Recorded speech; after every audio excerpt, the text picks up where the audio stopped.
Earth sign, Capricorn, Taurus, and Virgo. Kumusta po kayo guys? Okay, so Earth sign, maraming salamat po sa walang sawang pagsubaybay sa ating pong mga reading. And sa mga nagtatanong po kung paano po magpa-private reading, ay iwan ko na lang yung link sa ating pong description box below. So, tignan natin Earth sign na bang inyong gabay kapalaran. Pero bago tayo guys mag-start, ay i-cleanse muna natin ang inyong energy. Earth sign.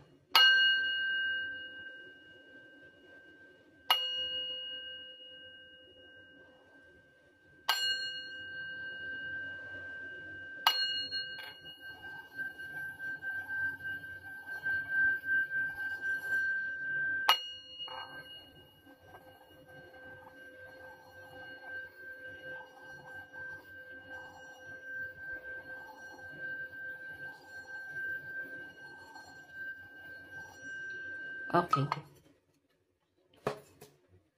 Earth sign, Capricorn, Taurus, and Virgo.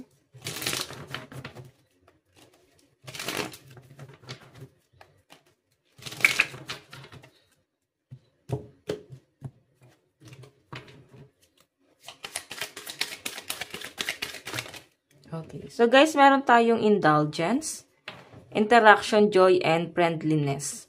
Earth sign, nakikita ko na para bang ayan, may loss. Siguro hindi na katulad ng dati yung samahan nyo ng inyong mga friends.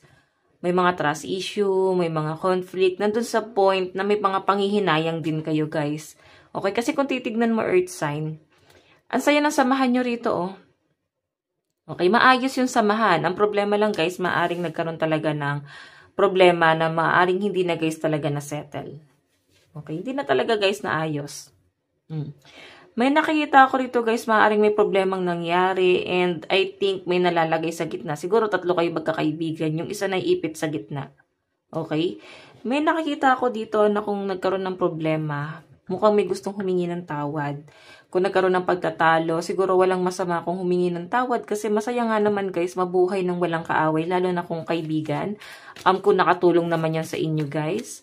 Okay? Nandun kasi guys yung guilt, no? Para bang gusto pa rin guys magkaayos. Gusto pa rin guys magkapatawaran sa pinapakita sa akin. Ang problema lang, paano magsisimula? Okay? Paano ulit magkakaroon ng kapatawaran? Paano magpapatawad? Or paano hihingi ng tawad yung isa? Para bang yung pride niya guys, nandoon, nahihiya siya. So, tignan pa natin.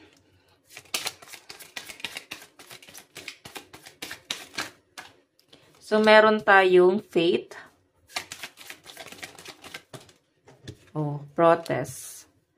Maaring may nangyari na naman problema. Yung tipong nagbabagong buhay ng mga earth sign, nananahimik, gusto mo na ng peace of mind, biglang nagkaroon talaga guys ng gulo. So, pakiramdaman mo, sino ba yung malas? Okay, sino ba yung malas sa buhay mo? Kasi siguro, payapa yung buhay mo pag wala yung taong yon. Ngayon, pag bumabalik, para bang nagkakaroon ng problema. Ay, may pagtatalo. Okay, so pakiramdaman nyo guys, kasi baka naman may bad energy na nakapalibot sa'yo. Okay? Masayang mabuhay guys nang walang problema. Pwede nagkakaroon ng problema sa family. Ganun yung pinapakita sa akin. Nahihirapan siguro mga earth sign kung paano nyo sisettle yung problema ng pamilya. Kung ito naman guys ay nangyari na from the past, siguro ngayon naman guys ay wino-workout naman eh. Kasi nandito yung faith. Okay, parang time heal all wounds. No? Para bang kailangan lang talaga ng time para mag-heal at maayos ang problema. So, yan na nga guys ang nangyayari. Tignan natin guys, ano ba tong indulgence? Earth sign.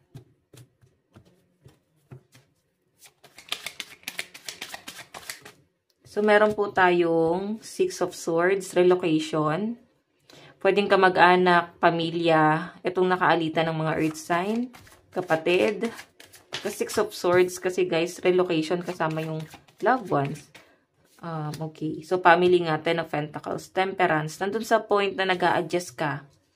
Okay. Ikaw yung nag-a-adjust. Alam mo sa sarili mo, earth sign, na meron ka din pagkakamali. Kaya kahit papano, nag-a-adjust ka dito. Six of Cups.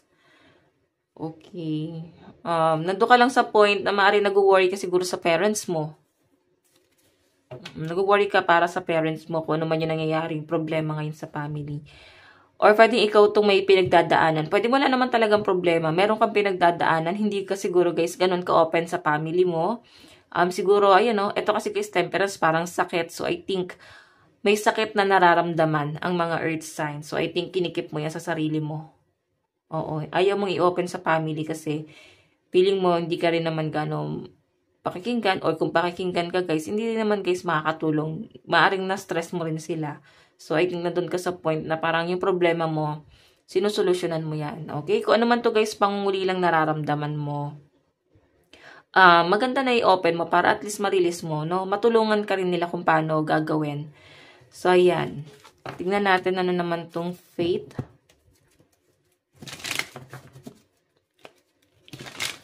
Ano po itong faith?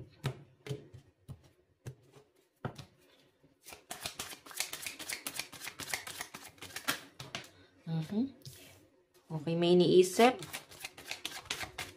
May nagpapagulos. Oh my God. Nahirapan kang matulog. Maring meron kang problema. Talaga.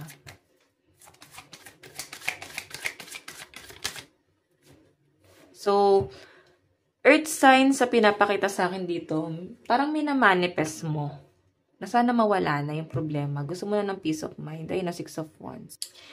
Mabigat na yung iniisip mo guys. As in, meron kang minamanifest, may hinihiling ka dito. Nakikita ko na hinihiling mo yung kalayaan mo, or parang sana, kung ano man yung inaantay mo, parang sana wag naman mangyari.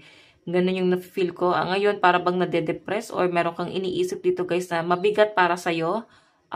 Gusto mong mawala lahat ng mga nararamdaman mo guys eh. Gusto mo yung, kumbaga mabigat sa puso mo, gusto mong i-release, no? 9 of Wands, ito, puro pag-overthink. So, I think maraming tumatakbo sa isip mo ngayon, maraming gumugulo sa isip mo ngayon. Kaya nga sinasabi rito guys, ayan, kagaya na itong pinakita natin kanina, parang bowl, oh. Diba yun, no? Siguro kailangan mo mag-meditate. Kailangan mo makinig ng mga pamparelax na music like subliminal, earth sign, makakatulong yan sa inyo guys, and supporta ng mga tao sa paligid mo. Okay, or kailangan mo guys ng libangan. Kung sa tingin mo makakatulong sa iyo yung paglayo, pag-unwind, pag-relax, gawin mo guys, no? So, makakatulong din sa inyo ang mga kaibigan. Earth sign, huwag mong hayaan na para bang ibilanggo mo yung sarili mo sa ganito. Bigyan mo ng kalayaan yung sarili mo. Pwedeng nararamdaman mo, earth sign, na parang ilang araw na may mga nakakaalitan kayo, or may mga taong, alam mo yun, pwedeng nangyayari or gumagawa ng gulo. Okay, Queen of Cups. Ayan o. So, siguro kailangan mo rito, earth sign, maging ano ka, maging logical ka, no? Maging logic ka sa mga nangyayari sa buhay mo. Kumbaga, sa halip na magmukmok, isipin mo kung paano mo ma-overcome yung problema. Ano ba yung magpapasaya sa inyo? So, di ba yung iba nagsha-shopping? Pwede may hobby sila, may iba silang libangan na maaring yun yung nagiging paraan nila para ma-release lahat ng stress. Okay? Kasi ayaw nyo na guys maging malungkutin. So, hayan. Okay. Titingnan natin guys kung ano man yung mga iniisip mo na yan. Ilang araw na siguro yung gulo na yan na nangyayari sa inyo. Siguro earth sign. Ito na yung time para i-release mo na yan. Okay. Tignan natin. Ano pa ang ipapakita? May message. Okay. May nag-iisip sa inyo earth sign. Pero wala siyang ginagawang move. So, maaaring gusto kanya lang i-message pero hindi niya yan guys gagawin. Okay. Pwedeng merong gustong mangaral sa'yo, pagsabihan ka, or pwedeng nararamdaman nila yung fame mo, gusto ko nilang kausapin, pero ang nangyari kasi guys, ikaw yung lumalayo. Okay, so titignan natin, ano naman ang kailangan mong gawin pagdating sa yung love life. Love life. So guys, ang lucky number mo, no, 47, 10, and 51. Okay, so meron po tayong universe. The universe is guiding you to the special person. Allow everything to take its natural course. Okay, sabihin, para bang si universe mismo nag-guide sa'yo para dun sa tamang tao. Kung may mga maling tao na dumarating sa buhay mo guys, ibig sabihin, inaalis ka na ni universe doon sa mga taong yan kasi hindi makakatulong sa inyo.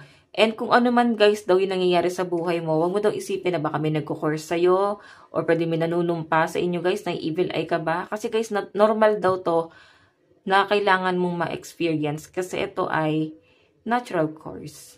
Maaring ito ay, kung ano yung action mo before, pwede ito yung karma mo. Okay, kaya nga guys, sinasabi, mag-ingat, no, sa mga hakbang. Lalo na kung tayo nakakapanakit ng ibang tao.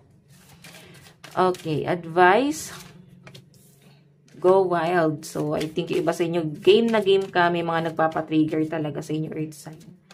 Meron tayong reveal what need to be seen. So, ito guys, yes, dapat naman talaga kung ano man yung mga napapansin na pupunan natin, is kailangan natin guys itama sa tao. Pero kung hindi naman natin guys, concern, kung di naman natin guys, kung di tayo naapektuhan doon sa problema nila, wag nyo na guys problemahin. Hayaan nyo na sila guys, buhay naman nila yon. Mahirap yung nakikialam tayo sa buhay ng ibang tao. So, yun yung pinapakita sa akin, na parang kung ano man yung napupuno mo sa iba, kimkimin mo na lang yan sa sarili mo, earth sign, okay? So, ayan, earth sign, ito lang pong inyong reading hanggang sa muli. God bless and love you all. Thank you!